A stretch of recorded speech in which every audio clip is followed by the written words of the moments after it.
For those of you who don't know me, I'm Ben Levine. I'm a vice president at Ketchum, looking after the global research and analytics team in London. And we're here today to talk about working internationally.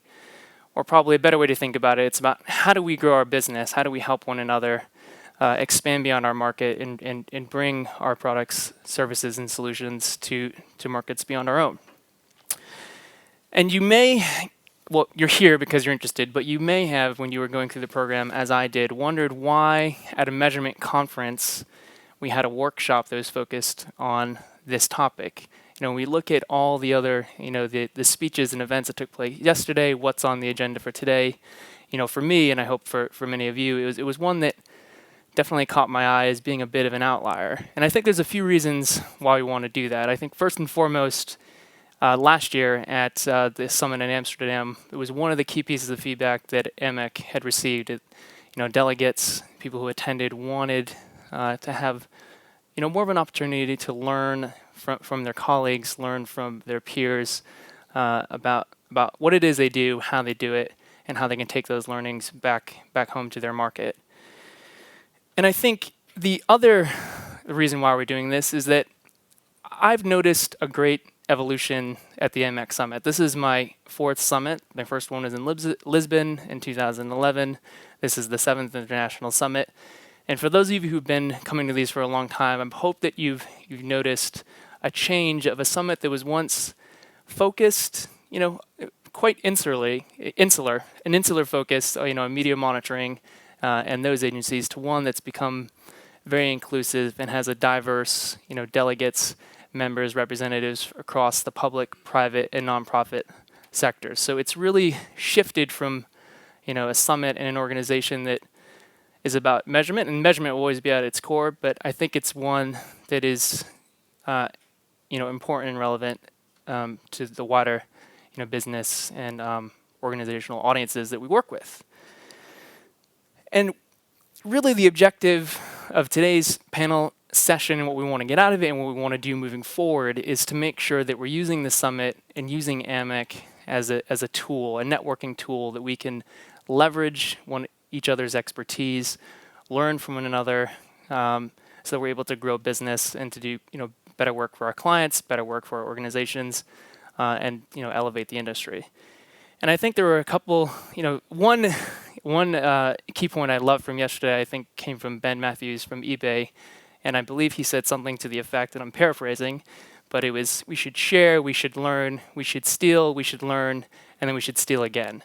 And that really, while I'm not advocating stealing in the piracy type of way, what I am advocating is that this is a great opportunity to learn from one another, to copy one another, to tinker, to innovate, to move forward so that we're helping ourselves grow and helping each other grow, because that's really what AMEC, the summit, is all about. So to get this panel started, I just wanted to quickly run through a few findings that we had from a pre-summit delegate survey, which was focused on doing business internationally. So thank you to about 71 respondents who took part in the survey. Hopefully some of you are in this room. And I'm just going to quickly go through some of those key highlights. So if we're thinking about our point of view on doing business internationally, it's clear that delegates agree that to do so requires a shift in mindset. It requires a shift in thinking and approach. One of the things that truly came through is that, a lot of us here, we provide services and solutions as well as products, but a lot of us are in the service solutions business. And to do that, you really need to think about how that translates across borders, how you're going to bring that to bear. And can be a bit trickier than if you're thinking about just trying to sell, a can of Coke or some trainers from one market to the next. It's really something you have to approach in a slightly different way. And the other kind of key point that came through is that when it comes to working internationally, there is no handbook, there is no guide. There are unwritten rules that you need to be aware of, but they're not explicitly stated. No one tells you what they are, and hopefully that's what today is about. And moving forward, we can make this a chance for us to share those key learnings so that those unwritten rules are written down and we can do better. So if we're thinking about that global mindset, we asked survey respondents, what are the top qualities that we need to adopt in order to have this quote-unquote global mindset? And first and foremost, we need to have patience. We need to understand that things aren't going to happen quite as quickly as you'd like them to, which I think is good common sense advice. We need to be open. We need to be open to new opportunities, open to new ways of doing things, and open to just approaching things quite differently than perhaps we would have in our own market. We need to be collaborative, both with partners in our organization, but also in trying to find those new partners in the markets that are of interest. We need to be flexible. Things aren't going to go to plan, so we need to be able to course correct as things are happening in real time. But most importantly, what definitely came through in the survey, and I think every single person in this room will agree with this one, is that we need to understand other cultures. We need to understand the people that we're trying to sell our services to. We need to understand the people that we're going to hire to help sell those services and grow the business across borders. So understanding of cultures is number one when it comes to having a global mindset. Now, when it comes to the work we're currently doing, we found in the delegate survey that about 9 in 10 of us are doing work across borders. And of that work, of our work overall, about 60% of us reported that 30% or less of our business is actually being done outside of our home market. And within that, actually 30% say it's less than 10%. So there's a clear opportunity and a want and desire to grow beyond our own market. And many of us say that we have a plan in place, but still 1 in 4 of us reported back that we'd like more help and that we need kind of guidance in how we go about structuring that plan. So when it comes to what's keeping us from growing business internationally, we asked them about a bunch of different barriers that could potentially keep yourself as well as other companies. And I'm not going to run through all of these, but what was really interesting to me is when I kind of put those in comparison to what's stopping us from going internationally to what's stopping them. And what kind of came to bear, to me at least, was that we kind of think that sometimes the problems are only unique to ourselves. We think that, for legal barriers, for example, we think that for our business and what we're trying to do, legal barriers are much more of a barrier to perhaps what our competitors are facing. And I think this is really just to highlight the point that while we all have unique and diversified services and solutions, the issues that we face are probably common, and we could do a better job of sharing and learning from one another. And then finally, in terms of what's the type of help that we need and the type of help that you want to get from AMEC, there were a few things that kind of came to the top. And clearly, being able to find and reach potential customers across borders and doing research in the market was top of the agenda. But number 3 on that list, which was really heartening to me, was leveraging AMEC to create a partner network that can really help you you realize those opportunities outside your market. So I hope that as we kind of about to hand it over to the panel and hear about their experiences, their advice and insights, that this is really a first step in that process where we can create that partner network and grow together with one another. So, without further ado, I'm going to introduce our illustrious panel, and I'll introduce all 3 of them one by one before they come up and speak. So going from my right to my left, we have Eileen Scheel. And Eileen runs Cleveland Clinic's corporate communications office, and that office receives nearly 600 media inquiries every single week. And she is responsible for all aspects of Cleveland Clinic's communications programs, including international, crisis, internal, and executive communications. To your left, we have Alan Malikson, CEO of Retriever Denmark. And Alan has extensive experience working across borders in Germany as well as the US, and he really believes that growing internationally is at the heart of what he is trying to do at Retriever, and he's a true advocate, as he says, for use of media measurement and evaluation. And then lastly, we have Petra Masanova. She's CEO of Newton Media Group, more than 17 years experience in multinational and multilingual environments for both government, internet, and international business. She's held a variety of positions, reporting to a variety of positions reporting to prime ministers, senior officials, shareholders, and board of directors. In her new role, she is very excited about advancing new media and technologies and big data in the markets she's responsible for in Eastern Europe. So that is your panel. And with that, I'm going to hand it over to Eileen to hear about her insights and experience at Cleveland Clinic. Thank you, Eileen. Thanks, Ben.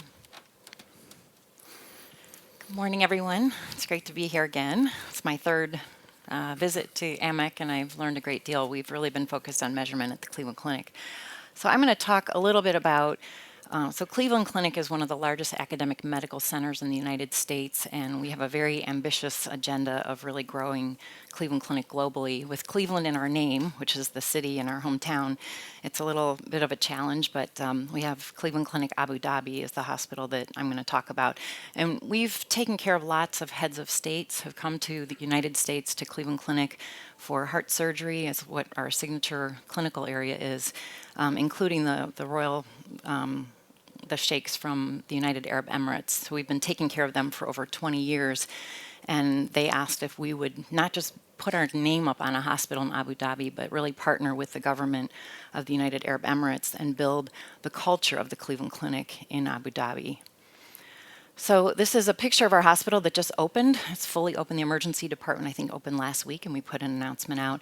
It's actually the largest steel structure in the Middle East, more steel in this building than the tallest building in the world. It's a 364-bed specialty hospital, so they're doing a lot of pretty high-end tertiary care. And it really does extend the Cleveland Clinic's model of care in Abu Dhabi.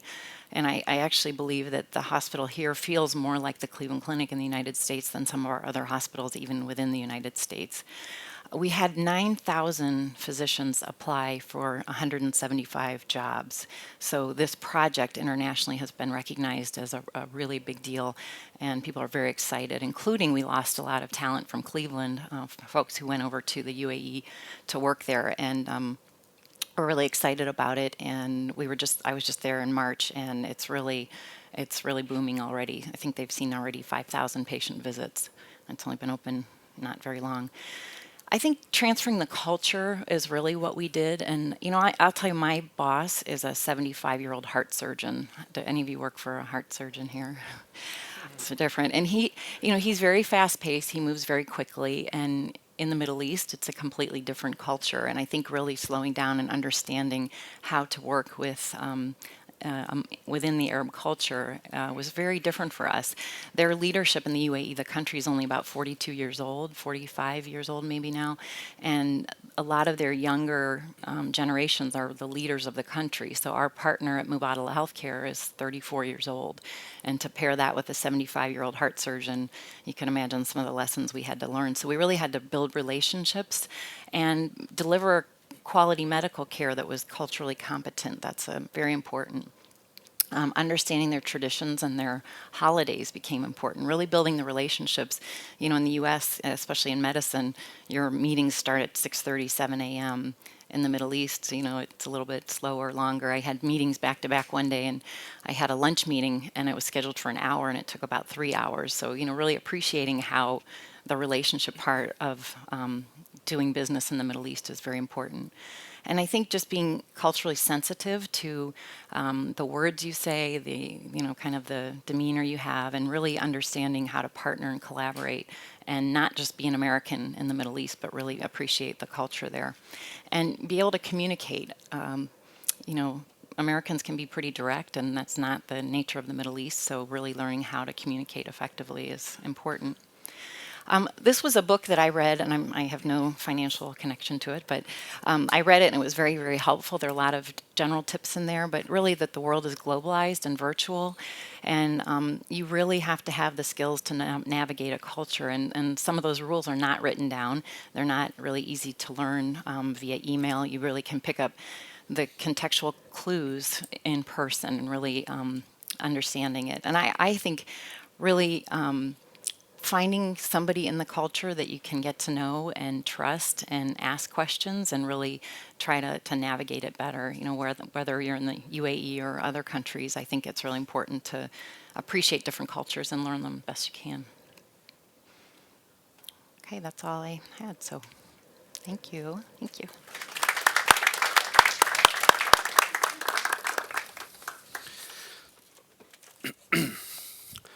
All right, thank you, Aline. I'll begin with a disclaimer. I'm Danish. Danes in general are known to have a bad understanding of other cultures. We tend to have a low cultural self-awareness, at least until we meet other people. But still, we think we're the world's best at everything. that often leaves us in a situation where we end up being a bull in a China shop. That's a very unfortunate situation to be in if you want to make money on an international scale. But still, some of us manage with a little humor and a little self-irony. Secondly, I'm not an expert in doing international business. I look around, I see a lot of experienced people, I see talent, young talents who will definitely shape the future of this industry. I've just done business the way I found was best, and my goal today is just to share some of my personal experience and hope that some of you might find it useful or just entertaining.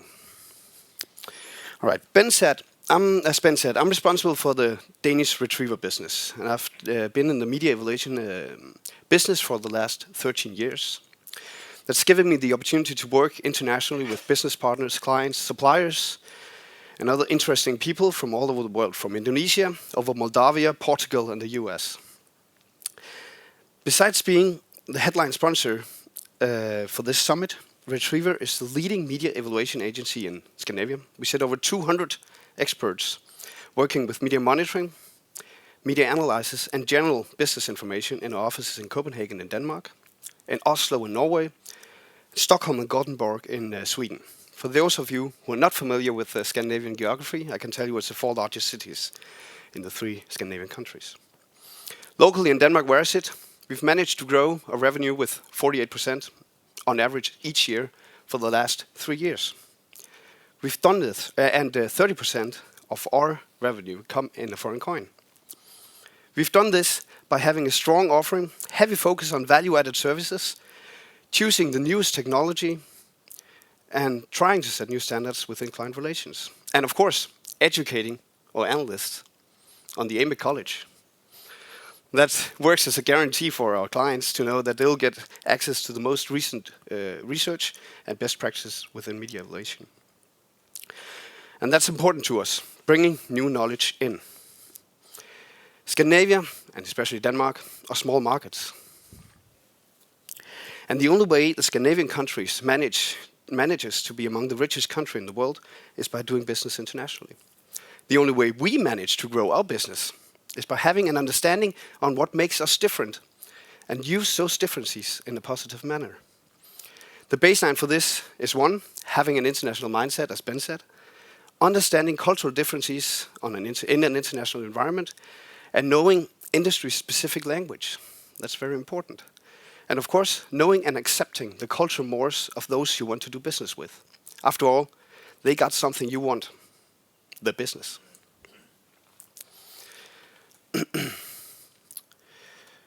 But what does cultural mores mean? It's the unwritten norms of morality that binds people from a certain culture together. People outside a culture are often not aware of those cultural norms and can end up saying or doing something that might seem offensive to members of that specific culture. One of the most common examples in business life is the act, or maybe the art, of exchanging business cards. In some part of Asia, it's an art.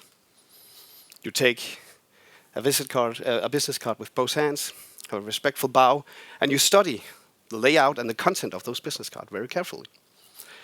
A European and a North American might do this differently. They accidentally drop the business cards on the table, and they grab the counterpart's business card, putting it in the pocket without even looking at it. Either way, you will stand out in a negative way if you don't fit in. And it might end costing you respect and thereby a business deal. I feel like sharing a personal experience. I remember the first time I broke a cultural norm in the meeting with a different culture and ended up being a bull in a China shop. Or maybe I should say this in German. Vi er en elefant im Porzellanladen. I was born in the southern part of Denmark, right on the border to Germany. At the age of 13, I was asked to write an essay on a topic of free choice in my German class. The topic I chose was freedom of speech and privacy.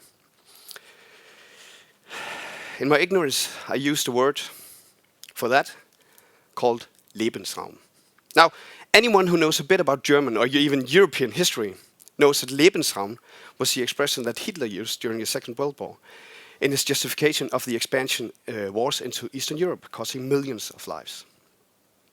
In Germany nowadays, you don't use that word. My teacher pulled me aside and said, "It's a great essay." And then he told me the meaning of the word. And I learned something about cultural differences. It was free of charge. It didn't cost me any business deal. Didn't cost me any career opportunities. I didn't offend anyone. My German teacher was German, but still. And I became aware of the fact that other cultures have cultural norms other than mine. And I actually became more aware of my own cultural norms in the meeting with other cultures. I claim that lesson inspired me to do business internationally. Since that time, there's been multiple possibilities for me to act and end up like a bull in a china shop, or pardon my French, comme un éléphant dans son magasin de porcelaine. Everything from not keeping eye contact when shaking hands in the US, being on time to an informal business dinner in Italy, or even being late to a formal business lunch in Germany, or forcing decisions through without having a democratic decision-making process where everybody's heard in Sweden. All examples that might have cost me money, since my counterpart lost respect for me, not being aware of their cultural mores. In business life, I found a few insights to avoid ending up in a situation that can cost me a business deal. Understanding my own cultural norms and being aware of the differences is a great moral compass when meeting business partners from other countries. Having a global mindset where openness and curiosity are keywords. Being present and aware of the current situation. Having an honest interest in the people you meet and accept the fact that there's over 6 billion people in the world. Just one of them might have the perfect idea that might give you the competitive advantage that we all are looking for. And at least, always know who's paying. All right. That's at least how I try not to end up like a bull in a china shop. Thank you. Okay, good morning, ladies and gentlemen. Thank you very much for having me here and having a possibility of sharing my experience from Newton Media Group regarding the international business. I might... Yes. I might start maybe more from the historical point of view, but I can't help myself to think about the AMEC summits, because you said the first one was in Lisbon, then we went up to Madrid, then we went up to Amsterdam, now we are going colder to Sweden, and I really wonder when finally we end up next year. I heard London, so it's still all right, we can still go more to the north. A little bit from the history of Newton Media, because I think I'm among a few representatives from the CEE region, where the media monitoring is a pretty new area, because at the time of 90s in Czech Republic in 1989, there have been something what we call the Velvet Revolution. It means actually the changing from the communist system to a democracy. And since that moment, something like a media monitoring had a real sense, because everything was censorship before, so you could have monitored whatever, and the results were all the time the same. So the business is pretty new in a way, comparing to the older democracies. The way how this type of business started to exist in our countries was that usual garage kind of projects, two IT guys, sitting and thinking, maybe we can archive media data, we can shift them to the clients, we copy everything, put it in a very old type of Skoda, and driving to the ministries, to give them a paper copies of everything. And these projects have been pretty successful. In the Czech Republic, regarding Newton, Newton had an advantage that they started to archive media data for all the publishing houses alone.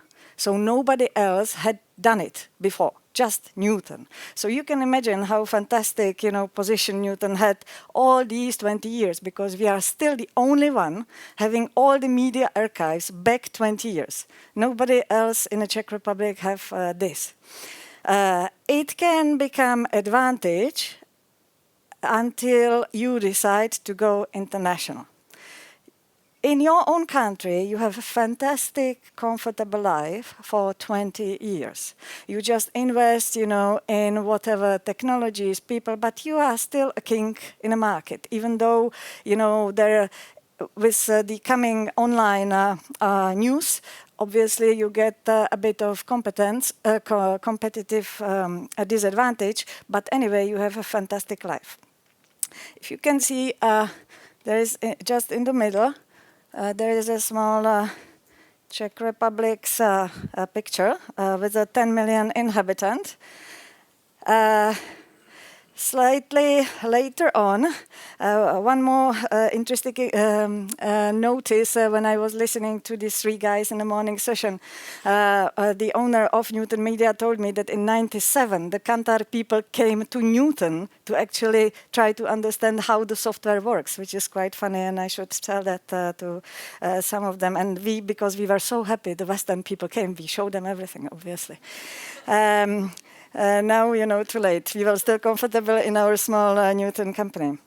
Then, sometimes in let's say, 2000 something, Newton decided to grow the business, and they thought, okay, let's have a branch in Slovakia. You know that Czechoslovakia used to be one country.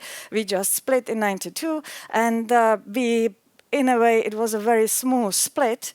But the truth is that they've been already a cultural difference, because the Slovaks, they prefer to be alone. It already means something. It means that there have been something different. But Newton, thought, okay, Slovaks, we all understand each other perfectly, so we just moved part of the company to Slovakia. We had a branch with a Slovak guy, and thought that the rolling model of the success on the Czech market will just happen again. And that was it. Then, much more complicated market, Poland. Again, we go Slavonic languages. We also set up sister's company of Newton Technologies. We have our own system in speech-to-voice in Slavonic languages.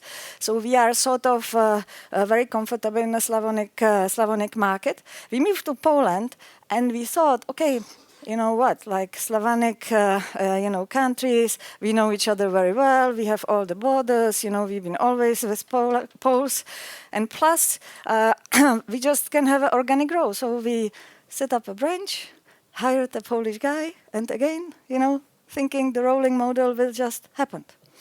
And it didn't, obviously, for many reasons. Then, last year, we decided, okay, let's go further. Still staying with the area of Slavonic languages, and we bought a majority in an MCA group in Balkan countries, practically, again, Slavonic languages. But culturally, at least, we were aware it was not going to be the same. And plus, it's not going to be the same, fortunately, via an acquisition. Because if you already buy a company, then at least you can let them go and just do whatever they do and just, try to have a control. But the organic growth is always pretty complicated. And now, learned lesson. I will try to show you. What is really complicated? Obviously, culturally, even though we are neighbors, we've been all in a sort of communist bloc, so the history is very similar. So the thinking about, media monitoring, media market, and everything is pretty similar. But already the media types are very different. The position of, for example, radio in Poland is totally different than the position of radio broadcast in Czech Republic. Very different to Balkan countries. All the social media in Balkan countries are okay, but they are not really crazy about it. Comparing to Poland, they go very digital, very quickly. They are very quickly digital.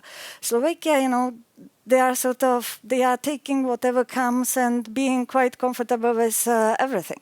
So already the media types are not the same. are very, very different. So it depends what is in your platform, because if you want to introduce one platform, then it becomes difficult, because these they want to have more social, these they want to have a graphs, these they don't like the graphs, they are used to text, etc. Another thing which is quite different is the type of existing family business, because at these countries, most of the small monitoring businesses have been really a sort of family business, like 2 guys, 3 guys, something like that. You know, growing. When I entered Newton last year, there are people working there 20 years only there. Never they've been anywhere else, just there.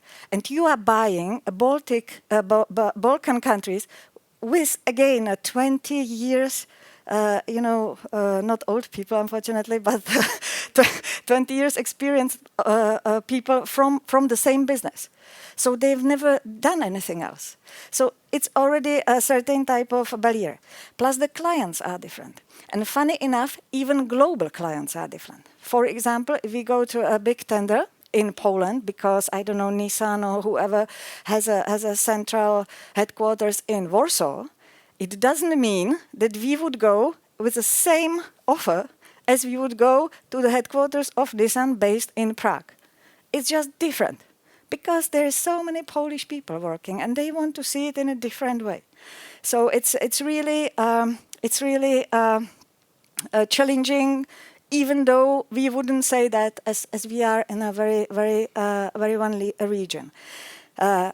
Another quite important thing is that the shareholders, we have 2 shareholders, they, at the moment we started to grow, they decided that we should talk to everybody as a group. So, you know, before it was a family, and now talk group, think Balkan, think Poland, think whatever. And I think culturally, you can speak group at the moment when you really start exchange people. If I get 2 Polish, 3 Croatian, 1 Slovenian at the headquarters, and I send some checks, you know, wherever, then I can talk group. Otherwise, you know, all the employees would feel it like a separated entities, and the integration never happened. And you know, the integration is number 1 to succeed in any growth. If you don't integrate in time, you are lost. So to end up with a really, let's say, Newton's personal experience in achieving finally, but it was not easy, is best way to save problems. This is something I don't want really to be not nice to anybody, but sometimes, you know, little things really are enough to solve things. I will talk for the Czech side, so really be nice.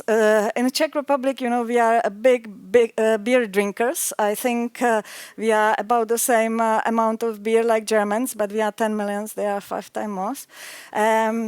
And I think if you want to do a business in the Czech Republic, you just constantly take your partner for beer, and that's it. If you make us drink enough, then most probably the business will be fine. So if you are somebody, you know, coming from the country where, you know, you don't really drink, or you drink different stuff, then everything will go sort of more complicated. So, you know, sometimes I think problems of integration or the internalization of your business looks difficult, but finally can be very easy. You just do normal things you would do if you have a foreign friend and you just want to keep the friendship with him. Thank you very much. Thank you, Petra. Great. Thank you so much, panel, for great insights and sharing personal anecdotes and stories. And clearly, the answer to all of our problems is just more beer. So I like that. So what we'd like to do now is to open it up to you to ask questions, maybe share stories, get advice. We really want to make the last 20 minutes of the session to be interactive. So we're going to open it up for some questions. So to do that first, I have just a couple questions for the panel. So Eileen, Earlier, you were talking about when setting up the hospital in Abu Dhabi, a lot of physicians, even from the U.S. and other parts of the world, came to work there. Do you have any insight into how that affected their, as a doctor, maybe from the U.S., how long it took them to adapt and the steps they had to take to then, be a healthcare provider in a completely new market? Yeah, I think it was very exciting because it's not typical for any hospital to build a hospital in another country.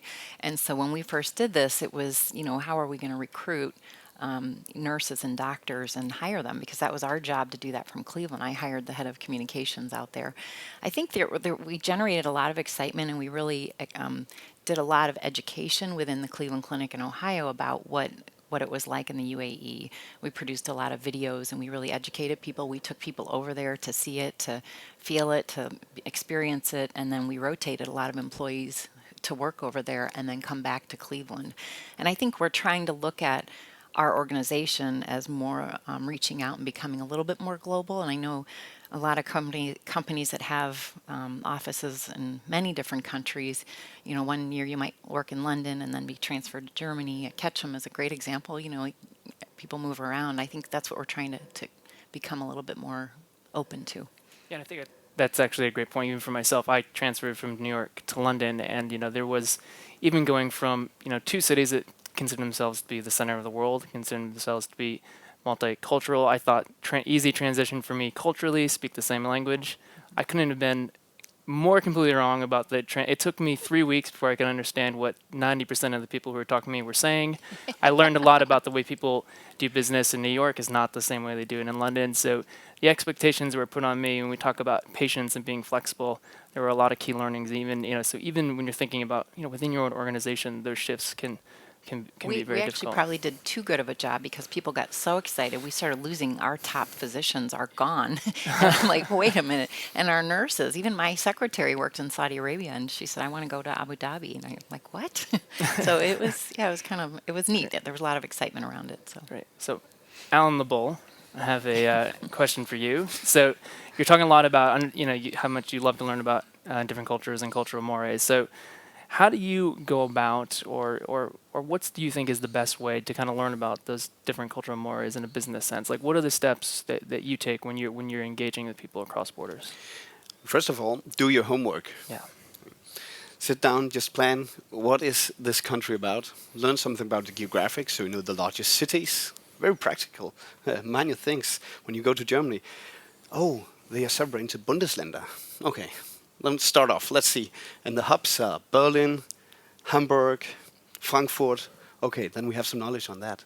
And then, of course, you have a little advantage if you know people from that country. So keeping in touch, networking, knowing people from different kinds of the world, you never know when you end up in that part of the world. I think that's key. And Petra, you were talking a lot about new media, 20 years, very insular, very set way of doing business, doing very well. As they started expanding into Poland, to other markets, and were experiencing those roadblocks, what was the reaction internally at Newton, and how what were kind of the first reaction, and then the steps they kind of took to get over that roadblock? I experienced this personally only during the time we made an acquisition in Balkan, because before it was sort of an organic grow and it didn't really grow, so nothing was happening, which is now, but it's later. I think we have altogether about 400 employees, so we are quite big at the moment. In Prague, it's about 60, 80 employees, and I think they just ignored it. We bought it. The first reaction would be, there are different things we should invest into, like, technologies, comms, IT, salaries, whatever. And then they've been ignoring it, like, this is us and this is the rest. And that's it. So you have to really, really work on it. And I think if you work on it only in a way that you talk about it, and try to put Balkan or other countries into your presentation and the management, it's not enough. It is there, but what? So then we started to send the teams, because because we are now working on something we call competence centers. So for the IT development, we have in each country, we are developing different things, and we make our development teams to travel. So they go to, Croatia or Slovenia, or we are now trying to consolidate and centralize the production in Macedonia. So you are trying there. You invite some people to work for you, especially with Slovakia, because the language and the people are so same that it doesn't really matter if we have salespeople who are Slovaks and they sell in Czech Republic or vice versa. So I think you really, my opinion is that you really need to do it physically. And not only sending people, withdraw them, and that's it. You just continue. You really need to interact all the time on a pretty in the type of company I am, with the history I told you. It has to be really more like a human try of interaction, not a sophisticated, a big managerial presentation with all these business. That this doesn't work. I mean, it works for certain level of people, but if you want to really integrate, then you just do it, as I said, like friends.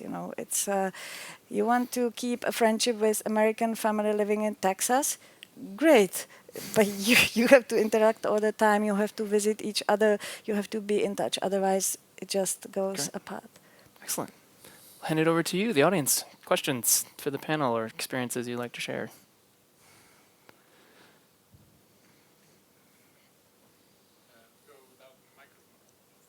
There's microphones in there.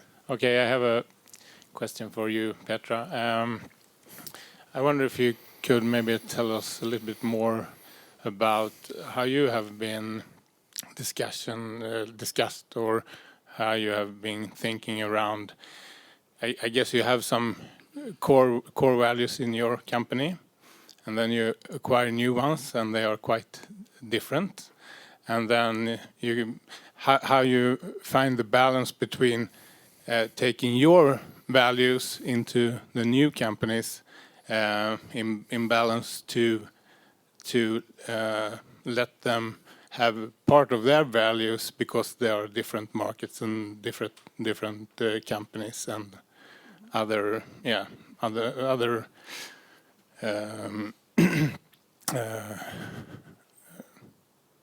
situations in those countries. Yeah.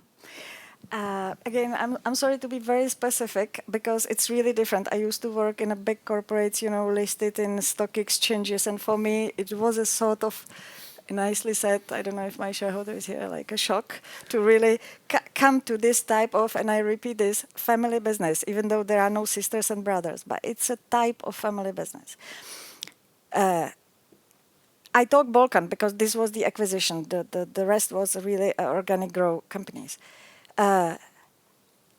We went to buy another family business. So the agreement on the values and the fact that one family decided to buy another family was already, the values were already, let's say, agreed before. Because otherwise, the family would not buy another family.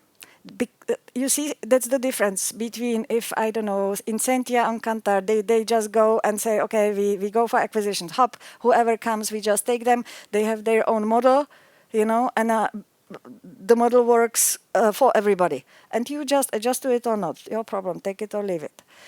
In this case, it's very different, because the small company agrees on the values before the acquisition. If they wouldn't have agreed, they wouldn't buy it. You see, and that's a big difference. So it makes your life easier once you do it. But if they didn't like the people, if they didn't like the owners, because this is a very similar story in Balkan, they wouldn't go for it. Otherwise, in general, I think it's complicated. But it's about the same complication like with the platform, I think. It's very similar. You have a platform. It's not a shampoo, right? If you are Garnier shampoo, you just throw it on the market and change the language, and everybody wash the hair, and the system is same. But with the platform, you know, the Polish, they want to have a automatic sentiment. The Czechs, they say, we don't like automatic sentiment. We don't trust in it. We want you to code it. Then the Balkans said, we are not interested in sentiment at all. Just get rid of it. And so you are looking for a Lego kind of. Alan, you wanted to? I have a question for you. Sorry. You talk about the different developments in the different countries, and you allow that, a bit like the Romans did a couple of thousand years ago. Do you transfer knowledge and products, services from a country to another country, trying to develop a country that might not be there yet, or trying to add new services that way? Yes. And how do you do absolutely. That's a question. In our case, because I think we are also about to grow more and are looking at different markets, so it's becoming more and more complicated. But at the moment, when we talk that monitoring is, you know, not dying, but let's say we at least don't call it monitoring anymore. We say media intelligence, whatever. Changes a lot into the online, and for example, in our case, Poland would be very much more advanced in online and web crawlers and social, and everything will be very much advanced in Poland.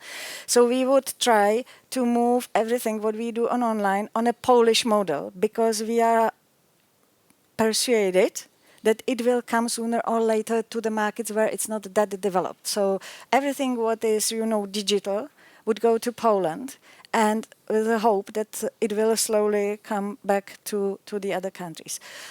Different things like clippings and PDF and all the technology is very strong in Czech Republic. So we are trying to look at what we can add to other platforms. We are testing the platforms, and we have already decided which one would suit the markets. It is really, again, very personal talk. Like, you know, our chief of IT and development, he just visited all the countries. He saw what is the state, also the price of development. You know, for example, in Poland, it's fantastic to have a technical laboratory for the digital, but to produce it, to program it, it's better to do it in Macedonia or other countries because it's cheaper. But you have to give them a perfect task. So, but again, it's not a global model type of company. You do it by one, talking to the people, going there. Otherwise, you wouldn't achieve. You just wouldn't. Here.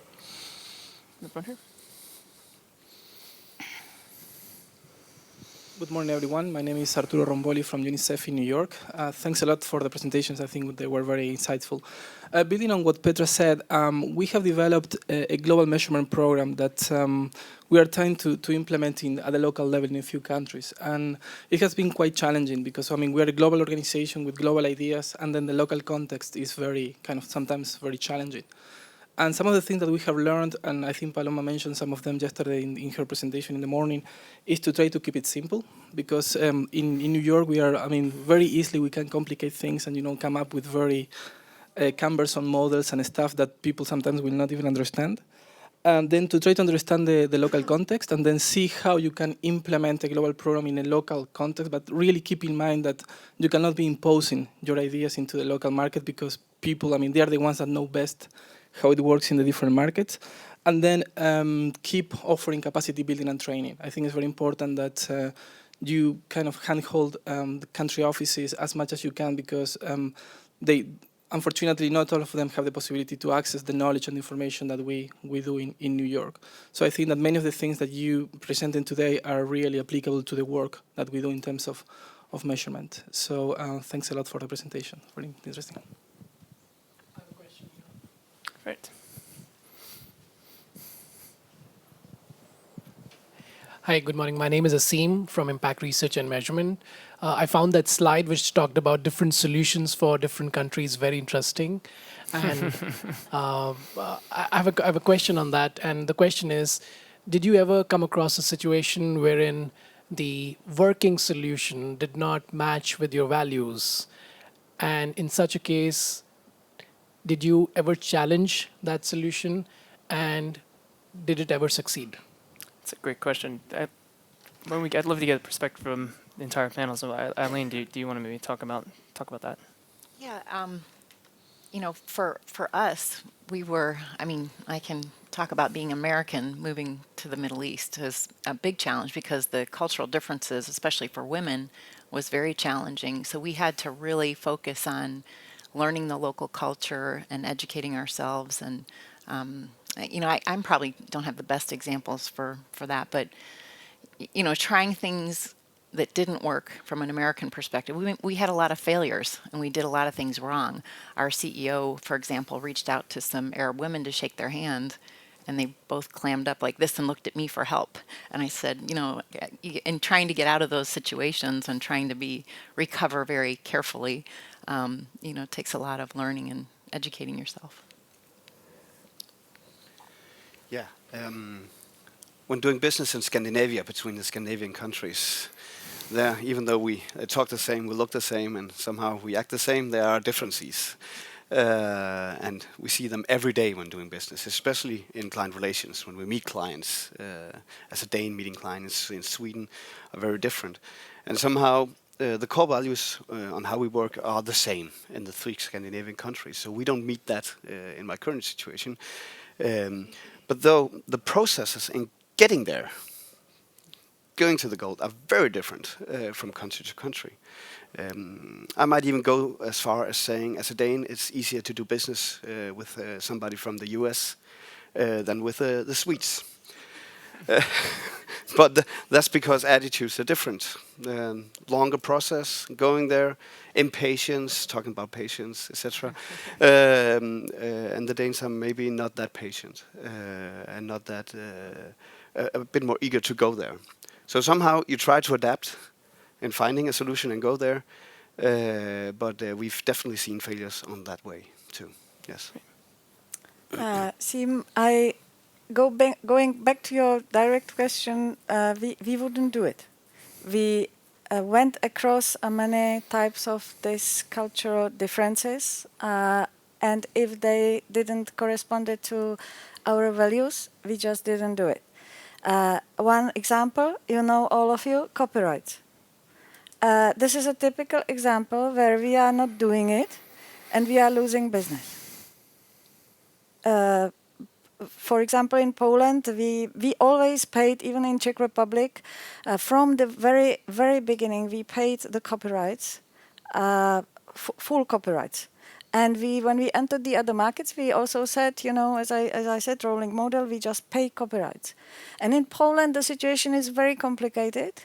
There are reasons, you know, outcomes from the court, etc., where the companies just don't pay because, you know, there was a decision or whatever. But we just feel we should pay copyright, so we pay them, and we are losing business.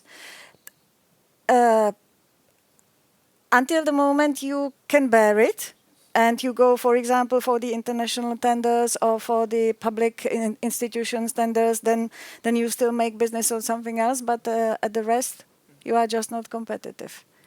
And it's a very complicated decision. And it's copyrights. Then you have many other differences, but we don't do it. Thank you. I think we have time for one more question right over here. Thank you. It's Paul Hender from Gorkana. I'll pick up on Arturo's point, actually. In yesterday's session, there were at least 2. There was the UNICEF example and eBay, talking about this idea of glocal, so things that need to work on a local level, but also need to work on a global level. And I was wondering if, and Petra, you mentioned this point about some countries are happy with automated sentiment, some countries aren't, whether that actually creates a problem with then looking at consistency between markets and be able to compare the different markets and looking at it, getting the balance right between the local needs and the kind of global overview. Again, it comes from the roots of the company. The company grew up on a fact that we've been able to actually shape the product after a client. So we have, in Czech Republic, we have about 1,500 clients, and half of them have very different product with the same outcome. It's like that. Then you buy similar company, which has also 2,000 clients, half of them having this shape. And it's obvious that more global from local you go, unfortunately, you can't be so friendly to the customers, because then you won't be able to earn any money. So you would have practically one person per client to shape his needs. So there has to be a balance, but we need to do it carefully, because it is, if we have an advantage towards players like Gorkana, it's that we can be very much local and very much precise. We don't need to offer a standardized product and that's it. This is what we have, and take it or leave it. We can be still very precise. So something in between. More we grow, less of this benefit the clients will get. Right. Thank you. And we unfortunately have to close it there. I promised Barry we'd end on time, because the next workshop session is starting at 11:15 sharp, so you now have 4 minutes to get there. But just quickly, I just wanted to go through some practical parting advice based on the survey, and I think based on the insights that were shared today. So just 5 things to leave you with. And obviously, do your research before you're looking to go across borders, be it cultural or marketplace or what have you.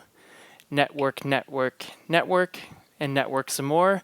Hopefully, you can look around. There's colleagues here, similar experiences, panel members, expertise that you can lean on for help. Obviously, cultural differences. I'm not going to touch on that too much. We've talked about it quite a bit. Patience. Things aren't always going to go as quickly or to plan as you'd like. And with that, if you do your research right, you should have the right business plan in place to achieve success. And lastly, at AMEC, there is an Ask AMEC forum section on the website. I encourage you to go there to submit your questions about the topics we discussed today. Hopefully we can create a real crowdsource of ideas and be able to share and optimize this more, so that we're really sharing key learning, so that we're able to help not only ourselves, but to help one another. So with that, I want to thank you very all for attending, and especially to thank our panel for sharing their insights. It was a great discussion, so round of applause for them. And that's everything we have today, so thank you very much, and enjoy the rest of the summit.